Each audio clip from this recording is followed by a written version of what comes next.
Assalamualaikum warahmatullahi wabarakatuh. Alhamdulillah, wassalatu wassalamu ala sayyidina Rasulillah wa ala alihi wa sahbihi wa man walah.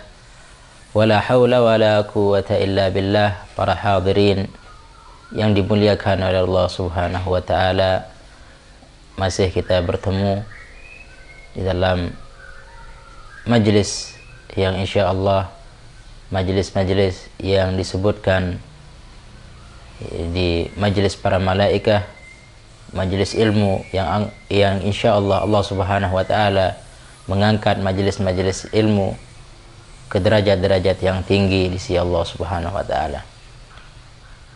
Para hadirin, kita masih di 5 pertama di bulan Ramadan. Semoga hari demi hari yang kita lewati daripada Ramadan, puasa kita, ibadah kita, salat kita, semuanya diterima oleh Allah Subhanahu wa taala dan dijadikan amalan mutakabbalan, amalan yang diterima di sisi Allah Subhanahu wa taala, yang mana di sebuah riwayah hadisnya baginda Rasulullah sallallahu alaihi wasallam dari Abu Hurairah radhiyallahu an, dan Al-Imam Al-Ghazali juga menyebutkan di dalam kitab Ihya Ulumuddin. Kita terkadang lalai dari sebagian hadis baginda Rasulullah SAW tentang fadilah ilmu, yang mana dalam hadis ini juga disebutkan bahwa Rasulullah SAW menyebutkan an-nadharu ila wujuhil ulama ibadatun, memandang kepada wajahnya para orang alim, para ulama adalah ibadah. Ini sebuah hadis dari baginda Rasulullah sallallahu alaihi wasallam. Memandang, bukan kita duduk mengambil faedah di majelis ilmu. Memandang orang yang berilmu pun sudah dicatat kita menjadi catatan orang yang beribadah. Oleh karena itu, baik itu memandang secara langsung, memandang melalui media, maka orang-orang yang berilmu, tatkala kita memandang wajah-wajah mereka, insyaallah kita sudah dicatat menjadi orang yang ibadah. Sebagaimana di dalam riwayah disebutkan, di Ka'bah Al-Musyarrafah turun setiap harinya 120 rahmat, maka dibagi daripada 120 rahmat tersebut, 60 bagi orang yang tawaf, 40 bagi orang yang sholat di depan Ka'bah, dan 20 bagi orang yang memandang Ka'bah. Bahkan sebagian ulama kita di kota Hadramut pernah menyebutkan, tatkala kita memandang gambar atau memandang daripada tidak langsung daripada Ka'bah, apakah kita mendapatkan rahmat? Maka dijawab oleh para guru-guru kita, termasuk Sayyidil Habib Ali Al-Masyhur, menyebutkan tatkala kita memandang dengan pandangan rahmat walaupun tidak langsung, maka kita mendapatkan 20 rahmat tersebut. Tapi kalau kita memandangnya dengan pandangan yang biasa, atau bahkan kita memandangnya dengan pandangan buruk kepada Ka'bah sekalipun, maka kita akan mendapatkan kebalikan daripada rahmat tersebut.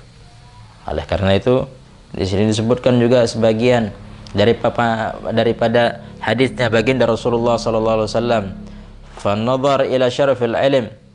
Kita memandang ulama adalah kita memandang kemuliaan ilmu. Kita memandang kepada kitab-kitab. Kita memandang daripada tulisan-tulisan, kita memandang kepada Al-Qur'an. Maka turun juga daripada rahmat dari Allah Subhanahu wa taala. Maka di sini disebutkan juga fan-nadhar tadi daripada kemuliaan ilmu. Nah, ini untuk tertanam daripada diri kita kecintaan akan ilmu. Dan juga dikatakan memandang daripada ilm atau memandang daripada alim, maka itu bisa menggugurkan daripada sebagian dosa-dosa kita. Kenapa? Karena dengan pandangan mereka, ini dengan pandangan kita kepada mereka. Sebagian mereka mengatakan wa kaifa nadharuhum ilaina, dan bagaimana pandangan orang alim, orang yang ilmu kepada kita.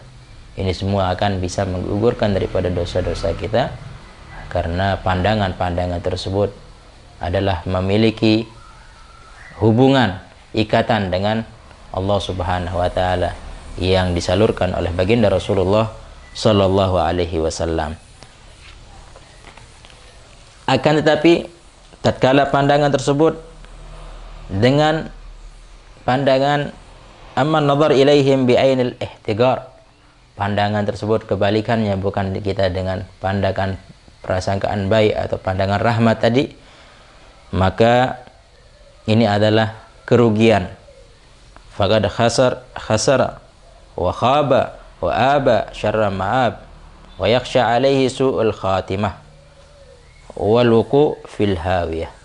Jadi yang ditakutkan memandang orang alim dengan pandangan penghinaan kepada mereka, yang ditakutkan katanya para ulama adalah dua hal. Yang pertama adalah diharamkan dia keberkahannya para ulama, para ilmu, diharamkan dia daripada ilmu-ilmu syariatnya baginda Rasulullah sallallahu alaihi wasallam. Keberkahan ilmu tidak akan didapatkan di dunia ini. Dan yang paling buruk yang akan ditakutkan adalah dikatakan wa yakhsha alaihi su'ul khatimah, na'udzubillah min dzalik, dan ditakutkan dia akan meninggal dalam keadaan su'ul khatimah.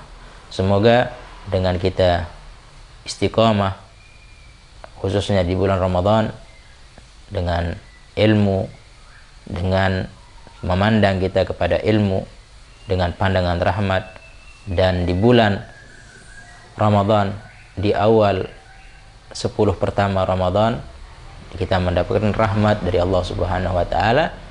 Wabillahi taufik walhamdulillahi rabbil alamin.